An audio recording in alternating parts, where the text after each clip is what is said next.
Yo, yo, yo, what's up, everybody? Thank you for tuning in to yet again another fantastic indie creator interview. It's your Caped Crusader, Cody, and we are keeping it geekly with our first ever live indie game interview. I'm so excited. We have Ben from Carbyne Games. We're here to break down Avant-Garde and everything in between. Ben, thank you so much for being the first to come on the show, man. I could not be more excited about this, Corey. Corey, appreciate it, man. Yeah, absolutely. Interview 166, and we are starting off strong. We have the gameplay footage right here off to the side of us, and this game looks fantastic. Before we dive into that, though, let's start diving into a little bit of who you are and how you came about creating indie games. Sure, absolutely. I mean, if you want to go far enough back, we're talking childhood here, right? We're talking as a kid, like, I was always on like sci-fi films of the 80s and 90s, right? We're talking Short Circuit, we're talking Daryl. I mean, obviously T2, even like RoboCop, but probably not for the reason that most people think RoboCop, right? most people are like, oh, it's an action-packed film. Meanwhile, I'm in the background thinking like, well, how does that actual work? Like, how is he actually hooked up? Like, how's the AI working with that thing? Like, yeah. So that whole desire, like the whole sci-fi and AI, kind of followed me through. Obviously, huge lover of video games and all the platforms growing up. I was big into it with my friends. Took that into college, where there wasn't any real gaming development, programs in college. So I ended up going with a film and television with a focus in animation. In NYU, had a lot of good experience there, a lot of really smart people teaching me a lot of smart things about movement and all that good stuff, right? So from there, life kind of took a turn, right? I ended up heading into post-production work, film post-production work from indie films and indie. Did some work on music videos, stuff like that. Probably very early. Worked on some Fall Out Boy promos and some Anne Boleyn, if you're familiar with those guys. Yeah. Under Oath, very, very early stuff. We're talking Black Market days. Yeah. Under Oath? Early. I remember Taste of Chaos was my first ever concert, and Under Oath was in there, and I got beat up in the pit so hard. Taste of Chaos I was actually working as a contractor for something. Dude, that's a blast down memory lane right there. I'm actually pretty impressed you know that. So that lasted. Yeah, that kind of went into through my college years. That and some tutoring. Then I kind of, at that point in time, I was really kind of focused. I really was getting into writing and screenplay and stuff. And again, I had like all these ideas and my own ideas around AI and how an AI story would work, but I never thought of games. In that time, I was writing scripts and I was brainstorming with my friends about how to kind of put the story together. And it wasn't just like one story. It's like this whole universe of how would this work. And there was a lot of progress on it. And then, then real life hit. Graduated from college. I actually had to start making some money, and I kind of entered into what I call my creative dark period, right? And that lasted a heck of a lot longer than I probably would wish it, right? But the good thing that came out of that was I had years and years of kind of project and product management experience that kind of came out of that. So I dealt a lot with like software development. This is where I started getting my hands on, first front end languages like JavaScript, working my way back with PHP and stuff like that. Right. So the pieces are starting to come together here with project management and coding. And this whole thing came about probably 3 years ago. I started having the creative itch coming out, and it went right alongside a job change as well, right? I kind of got out of the rut. So so everything kind of came together, and I started running it past some friends again, and they're like, really got to let's push this, right? So started messing around with early Unity, the game engine Unity, and trying to seeing what I could do there, because I had this story and I knew it wasn't going to be a film, and I didn't want to do a film. So it was one of the bucket list items. I always wanted to kind of make a game, right? And I started messing around with Unity engine, and then I kind of Unity is an amazing engine, so I just didn't kind of click with it. Mm-hmm. So the real turning point was when UE5 Unreal Epic dropped the UE5 preview demo for Unreal Engine 5. Things changed, right? Because that kind of hit the fidelity. It's always been kind of the graphical level that I really wanted for this thing. That's where it kind of hit. So when that dropped, that's when this whole thing kind of started. So real quick, not to interject too hard, what, like, that fidelity, like, how important was that, like, graphically speaking? Like, did it set up like a whole new barrier for you to work through trying to hit that level beforehand, or was it just not even attainable? It was attainable, but when we're talking about a lot of assets and high polys, and we're talking about lighting that's not shader. We're talking about, like, what I was trying to bring to life is not a side-scroller platformer, right? It's something that's going to have very high resolution textures, and there's going to be a lot of them. And not only that, there's going to some of these scenes there's going to be a lot of assets on the screen. Oh yeah, the battles, right? So we need something that can handle that, right? So when UE5 introduced, obviously, there's a whole bunch of things. The most popular, obviously, are like Lumen and Nanite, if you're familiar with it. Ways to handle assets, larger amounts of assets, like, so you can kind of push it to the background. You can have a lot of high-res poly stuff on screen without it taxing performance as much as it did in the past. So for me, it was a game changer. It went from not being able to do what I wanted to do to actually, this is attainable. And there's still issues, right? Getting 200 people battling on the screen. Right? Yeah. Don't get me wrong, but we're still working through some of that. But it's been it really started. Probably we started last October officially. That's when people started coming up. This is like some amazing work for having done it for just that little of time. Again, the project what's really come into play here is that dark period, the creative period. The project management is everything, even for indie developers. Like being able to organize, right, and get and know what you want and hit those goalposts, right, as you go along. Because otherwise you get lost, and there's so much you got to think about that I didn't even know with indie games, right? Sound effects, music, right? Not just development, right? You're talking about textures and modeling and animation, right? All these different things that are each their own, like, career paths. You know what I mean? For people. And when you're an indie developer, that's you. That's you. So either you have some money, which I did fortunately save up for this, right? So there's a certain amount of a budget I have to kind of get this prototype out, or you do it all yourself and you have to learn all this. I'm not a composer. I don't do SoundWorks, right? So, but everything else I am doing. There's help, but I am working. I interviewed, his name was Chris Fisk. He worked on some of the Assassin's Creed titles, and he brought a really interesting point up that I didn't even consider. The fact that there's like a psychological level to games where you need to like get the player to do what you want them to do without them like realizing that's what you're doing. And it goes to really show you that there's so many different layers to creating a game than just like what you're playing. And that comes in all forms. That comes in the UI, right? It's not just like the actual gameplay, but it's how you funnel people through the UI, right? So there has to be skill there, and it has to be good looking. It goes through color theory, right? How are you using colors to channel people around the screen, and how are you your icons, can people easily see this, right? It's massive. Like the scope is, anyone who undergoes an indie game, I have so much respect for those indie developers that are doing it all by themselves, right? And actually successful at it. How were you able to? How were you able to start tackling that down? I know you said you have a pretty good team behind you, but I mean, I'm sure there was still a lot of like learning processes for you and learning curves. And to this day, we're trying to figure out AI right now. Like that's like my developer Jabber is literally working on formations in his battle AI, so the bots, how they formate and work together, right? And that's just the current thing, right?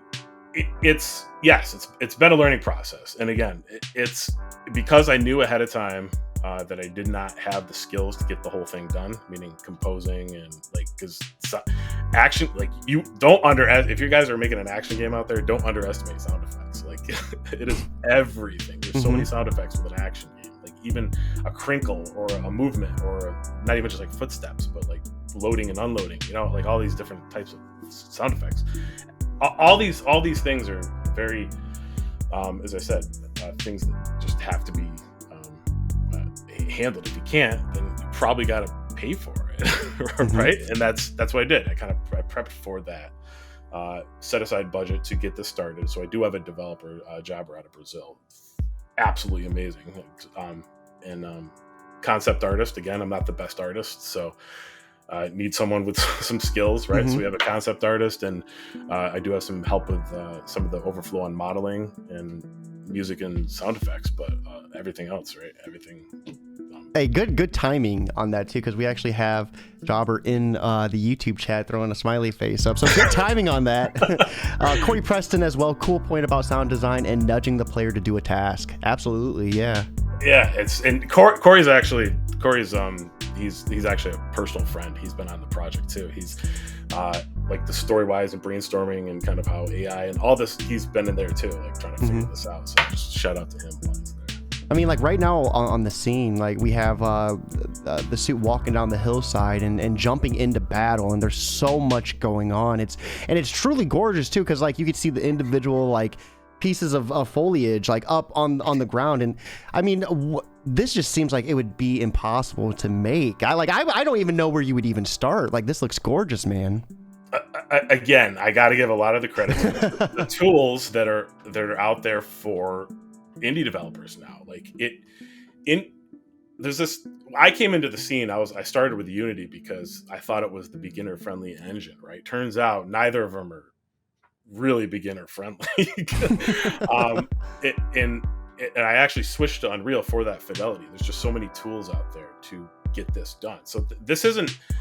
A lot of it's in the artwork, right? Like a lot of it is in the concept design and getting, the models, but the stuff like the foliage, right? That's stuff anybody can do, right? You just have to learn it, right? You just have to kind of go through the tutorials and learn it. There's plenty of resources out there. And the gaming communities, and shout out to, if you don't mind, shout out to kind of go ahead. Two of the big ones I belong to, Indie Legion and Devs and Dorks. They are, there's just, they're full of people just kind of willing to help, not only for stuff like you actually can hire for, but actually trying to figure out stuff you can run past people. So the community is friendly, it's large, and there's a lot of help out there for people to actually get stuff done. Even stuff like the foliage, right? You have to there's hundreds of thousands of those pieces of foliage, right? So but there's things to handle that, right? There's things to mitigate that, because I have to, because I'm weird, I have to have some of it glowing, and I have to have them moving, right? So animated, so that even takes more resources, right? So, but there's calling distances, and you can manage that, with different out of view stuff. I mean, there's tons of tools. So it's all about hiding in plain sight certain things that get other things done, right? And we have to do a lot of that because we have to have a lot of action on screen. So let's talk about, what this game is about, before we dive too deep into, everything else. Let's start with the basics. So, what type of game do we have? It is an action. Let me give some context. What we're developing now is a multiplayer battler. It's a multiplayer prototype, but that's not the end game here. What we want, because we are ultimately headed for a funding round, we don't want to ask for money without the player actually being able to play something. So we're trying to deliver that multiplayer experience, so they're sure that it's something that they want to do. So this is action, high tech, heavy metal, I'll call it action multiplayer game that we're going toward. But the long term is this single player / co-op whole experience. Like we have the story, like we're working on right now. So I mean, there's a lot of content there.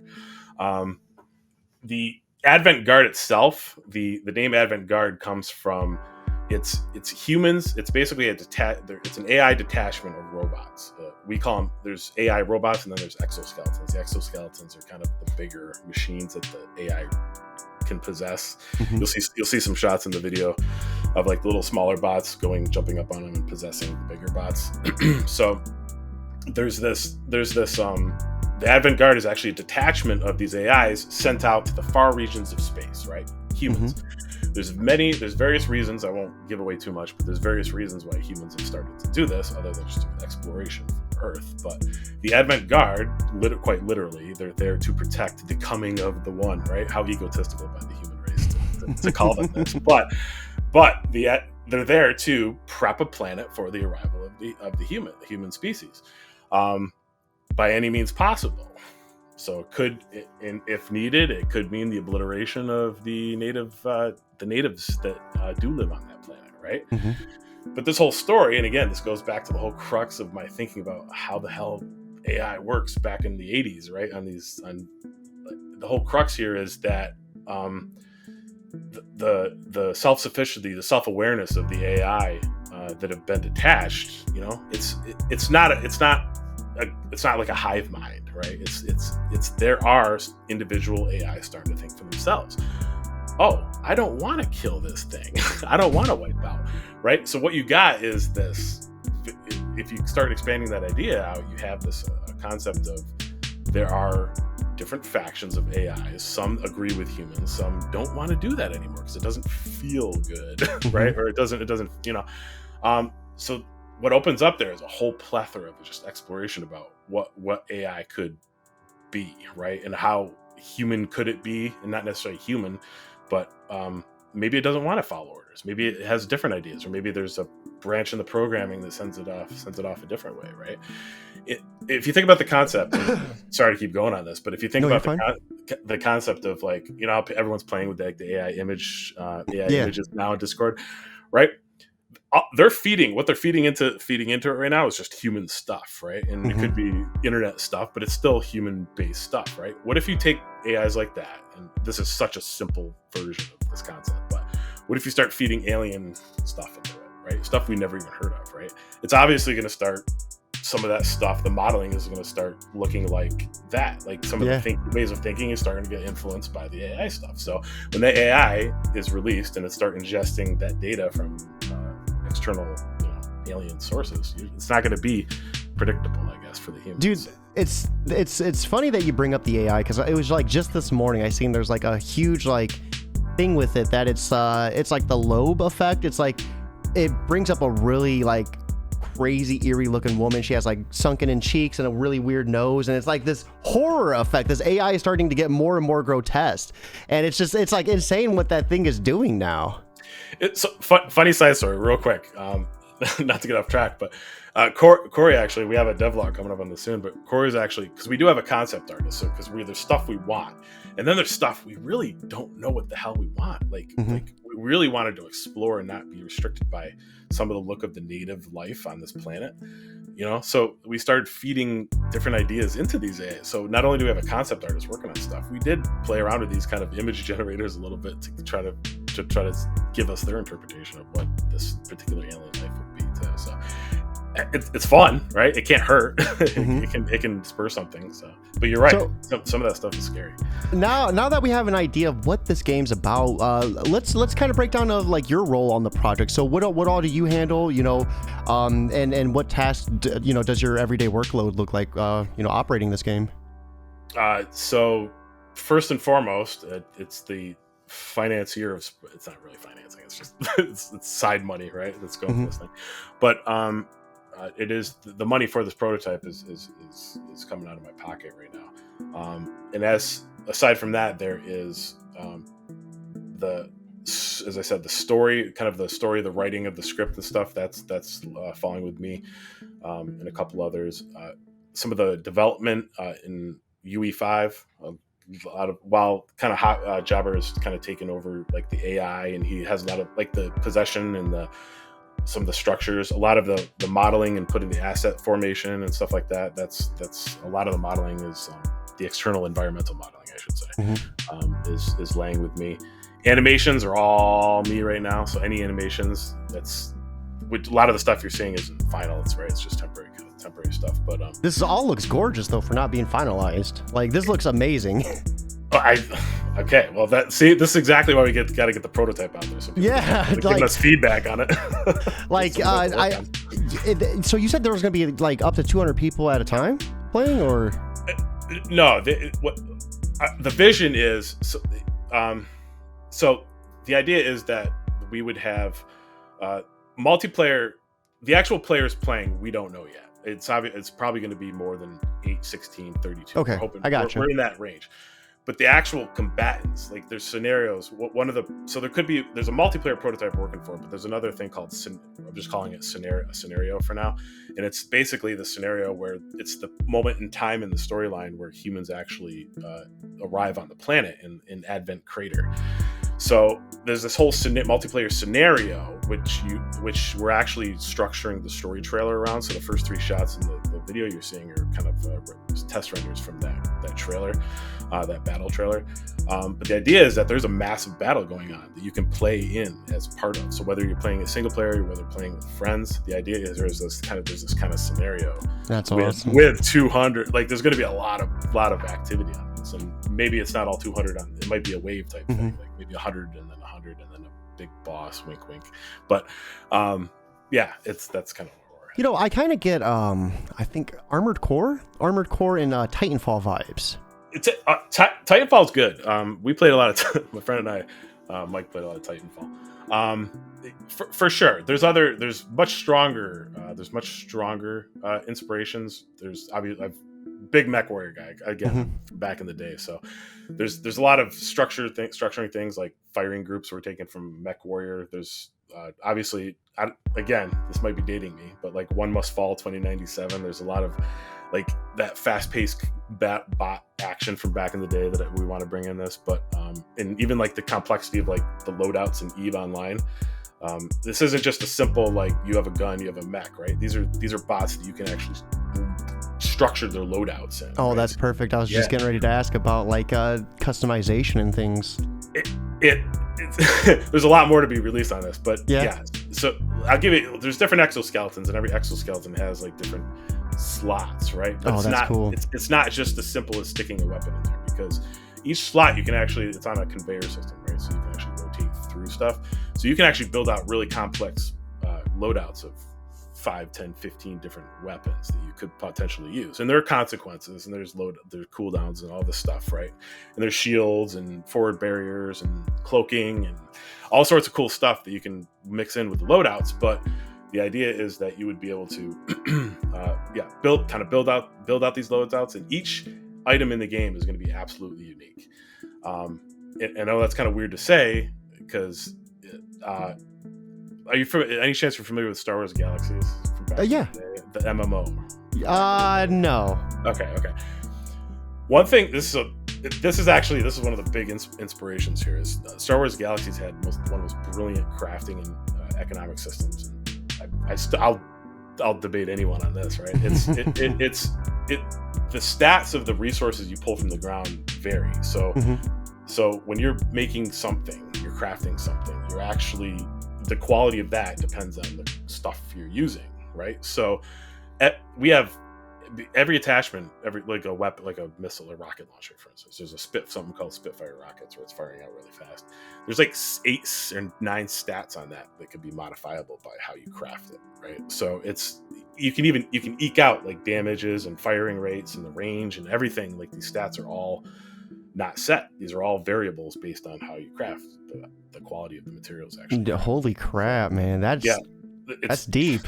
There's some really cool stuff coming down the pipeline. No, that sounds awesome, but I mean, is there any consequence to going that deep? You know, like running into any bugs or any issues, like trying to get that deep with it? Sure, yeah, and I will regret it as an independent game developer at some point in the future. We actually have a working prototype of the crafting system already. It's not integrated. It's not going to be integrated for the multiplayer prototype. So this is once like we go for the funding, whether it's Kickstarter or something else, that'll be a kind of a stretch thing that we'll explain, because that's really more of like a single player co-op type thing. This concept is still going to be there in terms of multiplayer, but it's going to be more like you're looting stuff from something, but they'll still be unique, right? Or you could steal, like if you kill someone, maybe they drop one of their attachments and you can actually steal it. Right? Oh, I always love when it adds like a whole nother level to like not wanting to die. Exactly. And maybe we have like a friendly mode where they don't lose it, but really everyone's going to, go for the big stuff.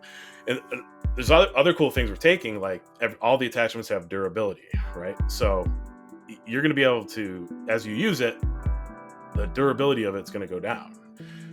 You can repair it, but when you repair it, then the max durability will go down as well. So eventually these things will break if you use them.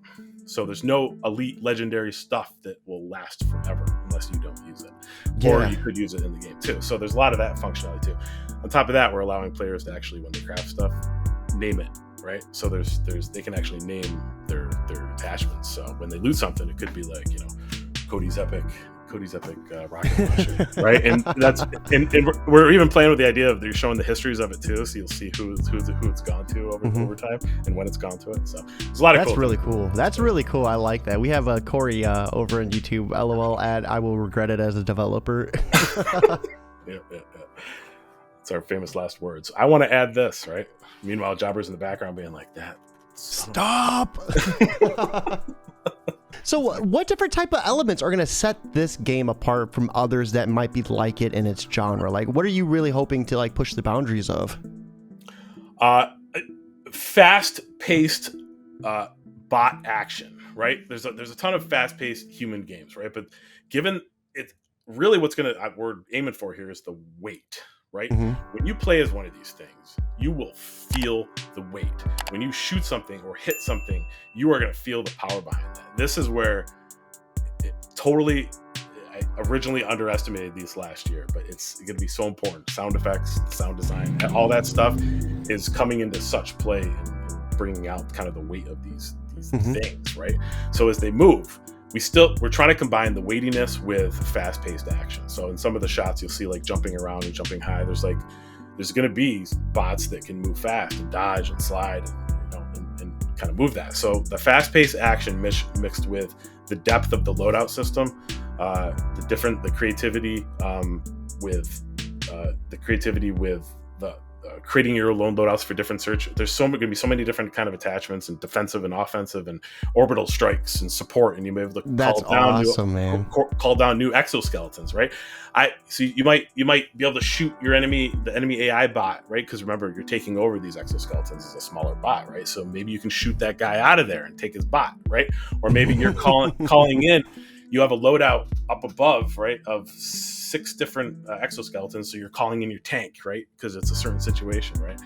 And maybe you're just throwing down shields for someone to go out. So there's going to be so much. We're really trying to plan in like the strategy levels and give enough flexibility that really there's going to be emergent gameplay here, mixed with high-paced third-person action.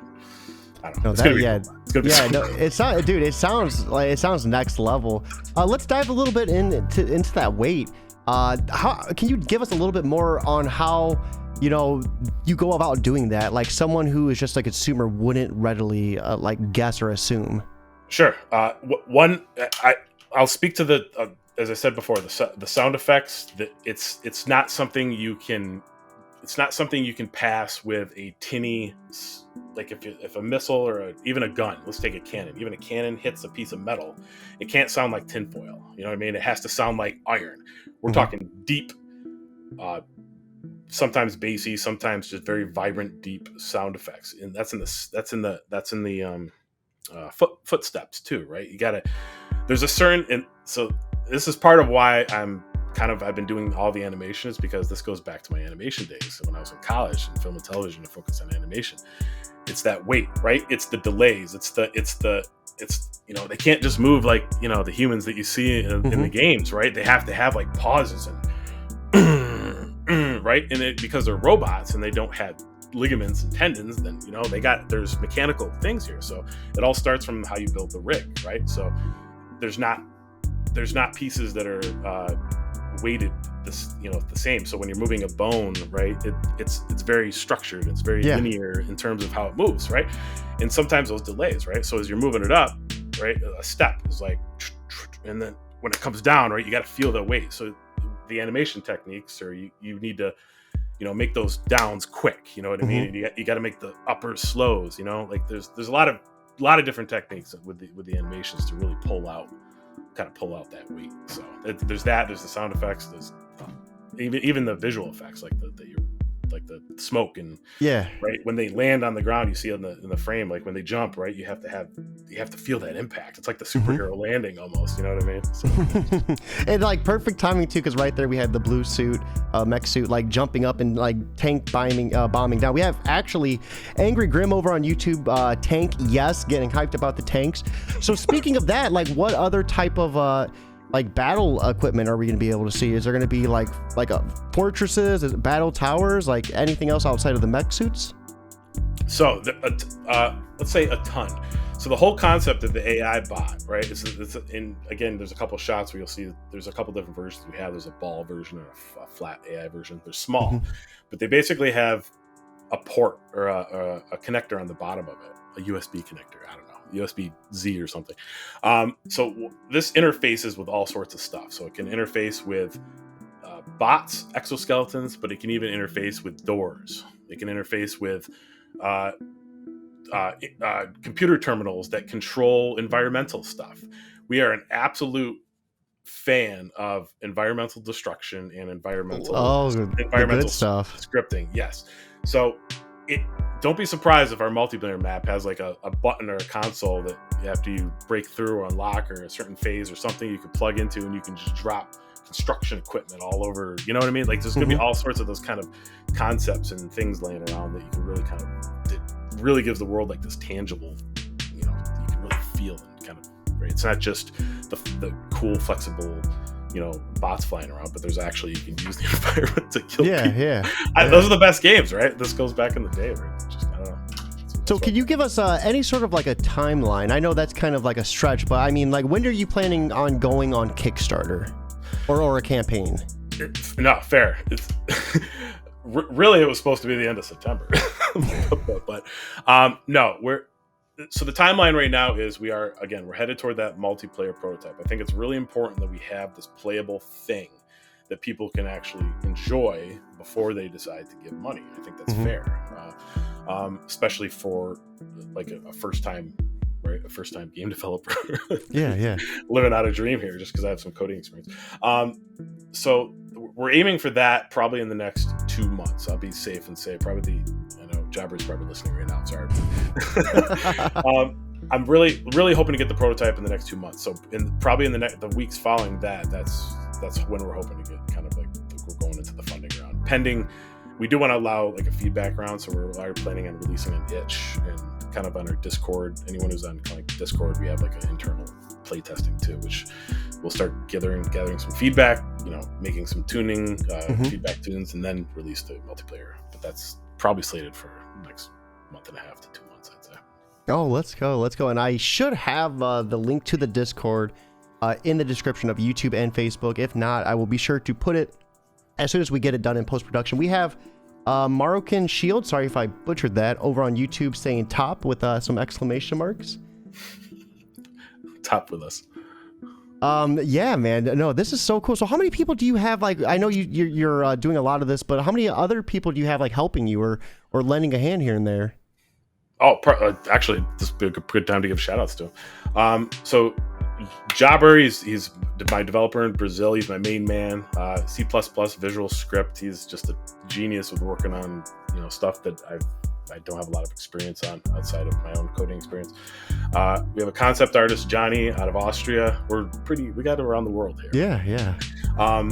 We have an effects. We have Francisco and Alvaro. They help with modeling. They're based out of Argentina. A little bit of work there. And then it's, again, personal friends that are kind of pitching in on the ideas, like Corey. And then I got to give a shout out to Dan Barnett, who came in. We asked him to work on, because we're working toward a story trailer too with the funding round. We're coming up with this kind of cinematic story trailer. And Dan Barnett just kicked butt with this is like AAA, like Marvel level, like sound. Like I can't wait to like release this on the world, man. Anyway, so we have a composer, and then again some sound guys. No, that's so cool. I always love getting a chance to kind of see the behind the scenes, like with the team and like what they contribute to. And this has been such an awesome podcast. My first official indie game developer podcast, and I think it was awesome, man. It was hard for me to not like stop watching the footage because it's so like there's so much happening at once, and it just seems so explosive. Hopefully we'll just get better and fine tune it from there. And welcome back to indie games. Yes. So territory. what's next? Once you get this funded on Kickstarter and the game's made, you know, what other type of games would you like to see yourself making in the future? It sounds kind of weird, but I have a long love history with JRPGs too. Oh God, dude, yes. Anyway, everything from Chrono Trigger to Final Fantasies to I don't know. It's just I have a big love there. I got Genova from Final Fantasy VII tattooed right you here. Do not. Right here. My mic's in the way. See? Angling. I can't do it. Okay. Yeah, speak of the devil, I have a big cloud stand up right there too.